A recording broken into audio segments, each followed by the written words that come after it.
7:35 a.m. on a Thursday morning. It is. That can only mean one thing. Car Pro's on line one. Good morning, Jerry. Hey, good morning, guys. How are y'all? We're Doing good, well. and so you're driving a little Range Rover around this morning, this week, I guess.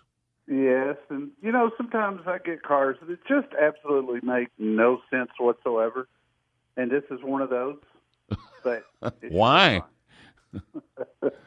Well, it's a big, heavy Range Rover Sport SUV that they've dropped a 575 horse engine under the hood. Oh my gosh!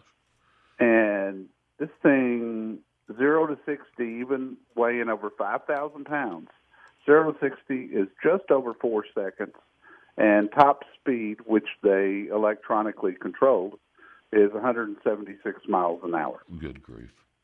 It's $131,000.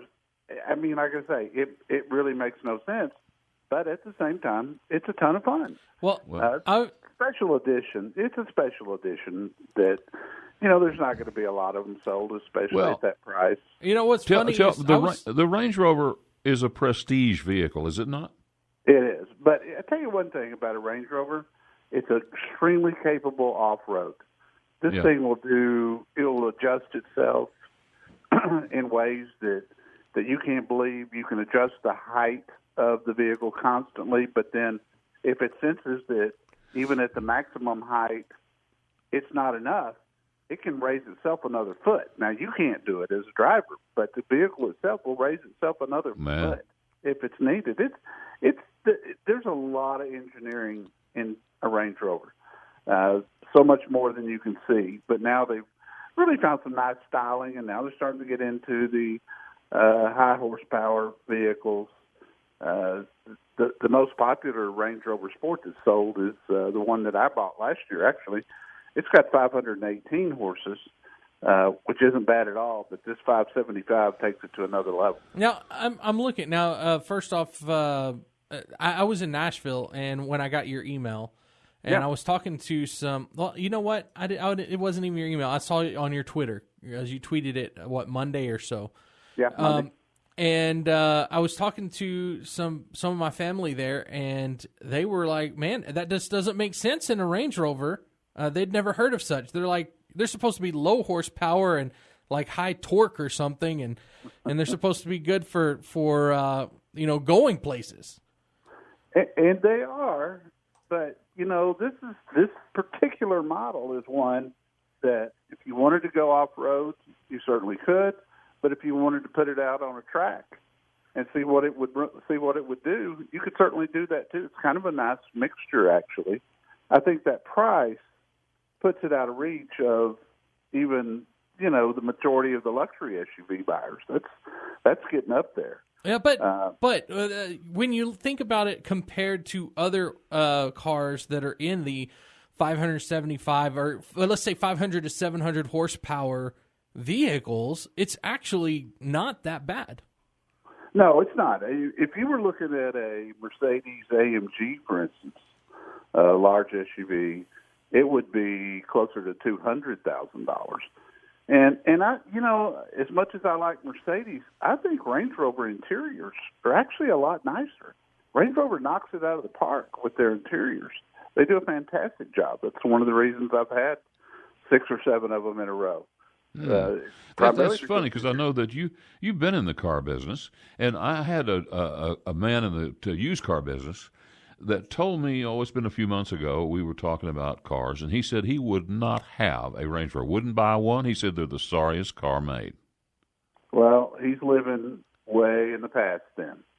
As I say, I've had 6 or 7 of them in a row. I haven't had any problems. Now, the key to Range Rover ownership is knowing when to get out of them.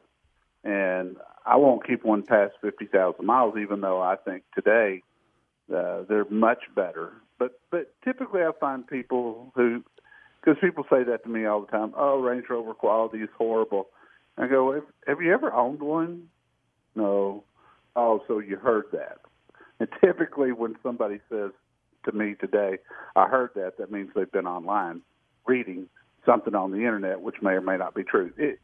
Rover, and Jaguar too, by the way, deserved the reputation they had for a lot of years, but that's over a decade ago. Mm. Hey, I will also say that this Range Rover that you're driving is a beautiful blue color. It is. I actually like the color. And if you can get behind that, the greatest thing about this Range Rover, and the reason that it's probably sold is, like they are, the exhaust sound. Guys, this is the best sounding exhaust. And when the review goes up first part of next week, I did some taping yesterday with just the exhaust. And it's pretty incredible. Yeah. So let me ask you this. What else do you have going on Car Pro USA right now? We've got a bunch of stories going up this afternoon, but I think the one that I was the most interested in was a new study that came out that looks at autonomous, the varying degrees of autonomous cars. There's 6 levels of autonomous cars. Even today, we're on level 2 at most, which is a Tesla. And so we've got a long way to go. But the study talked about people, and I titled it, People Driving Dumber in Smarter Cars. So when they get used to some of this new technology that allows the car to keep itself in the lane, that has got lane departure warning, adaptive cruise control that keeps you the same distance from the car in front of you. Well, all that stuff is good and safe, except now drivers are admitting that they're more distracted and they're texting and they're looking at their phones and that sort of stuff, relying on these new systems, and that's a mistake. This is not perfected yet, and we got a long way to go. In fact, we may never get to that top level here in the United States. We'll see. But I just thought that was a fascinating article. Yeah, I was watching people are admitting this. I was watching a video on the Tesla, and somebody they clicked the signal light, and the Tesla actually moved over for them once the lane was clear. Yeah, and I've driven other cars that will do the same thing. I mean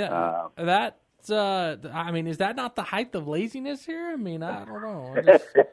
I believe it is. Some of this new technology is great. I love blind spot monitoring, where you can just glance into your mirror and see, if there's a light on in the mirror, it's not safe to make a lane. I love some of the technology. But if people are going to become more reliant on it as a safety feature, this is going to be a problem. So let me ask you this. I know that there were some tests done with cars that were delivering pizzas. I don't know if they're still going on or not, but have there been any issues with that? There is still a test going on in Houston with, wasn't a pizza place, it was one of the grocery stores. There have been no problems so far, but it's very, very programmed. In other words, the car itself has got the ability to make it without running into something. Right. But it's when, and at very low speed. It's very low speed. So it's kind of a danger from that perspective. But, it's, as we go on, Matt, I think we're going to see probably some more of this in a very confined area. And it's good test to see what can happen. But we're always going to get to that point where a decision is going to have to be made, and that decision needs to be made by a human. Yeah, here's my thing. I don't see how it can work unless every single one of them are autonomous.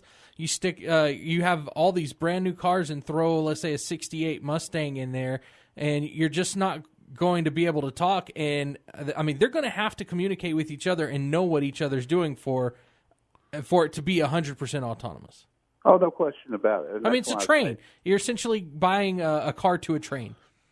I don't know that we'll ever get to that top level of autonomous car here in the U.S. I mean, our infrastructure is not ready for it. And we like to drive.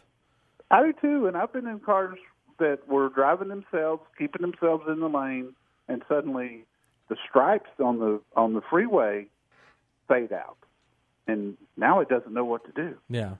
That's why human interaction, for as far ahead as I can see, is going to be critical. Yeah, well, Connor's telling us we got to go, but you're always interesting. And your show is very interesting, even if you're not looking for a brand new car. It's 11 to 1 every Saturday right here on 95.1 FM, 790 AM KFYO. Your website is carprousa.com. Thanks for coming on, Jerry. Thanks, guys. Stay cool. All right, have a good day. All right.